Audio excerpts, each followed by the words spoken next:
Taylor Swift. Sinaktan. Bida sa magpakilanman.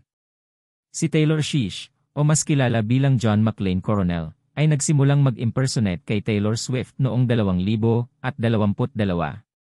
Ibinahagi ni Mac na ang kanyang pagganap bilang Taylor Swift ay nagbibigay sa kanya ng pagkakataon na suportahan ang kanyang pamilya at bumili ng mga bagay na kanyang nais.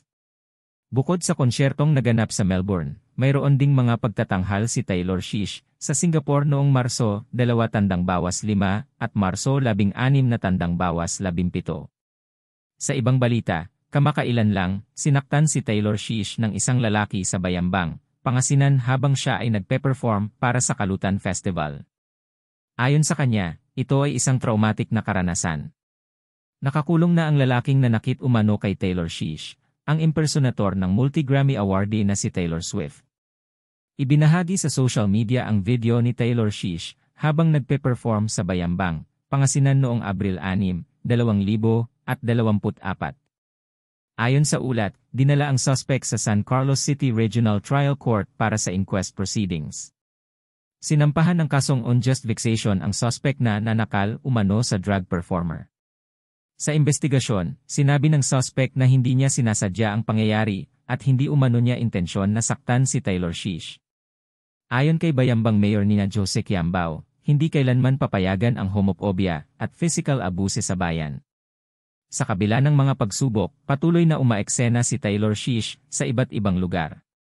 Dumagsa ang libu-libong Swifties sa isang shopping center sa Maynila upang tunghayan ang pagtatanghal ni Taylor Swift. Isang Philippine drag queen na gumagaya kay multi-Grammy Award-winning American singer-songwriter Taylor Swift. Kamakailan, umeksena rin siya sa Australian talk show na Today. Sa brand new episode ng real-life drama anthology na #MPK o Magpakailanman, tampok ang buhay ni Taylor Swift. Ang episode na may pamagat na Taylor Made Success ay magpapakita ng kanyang buhay mula sa hindi pagtanggap ng kanyang mga magulang hanggang sa pagiging kilalang drag icon na siya ngayon. Si Buubay, isang komedyante at host, ang gaganap bilang Taylor Swift sa episode na ito. Kasama rin sa cast sina Luis Hontiveros, Michael De Mesa, at Pinky Amador.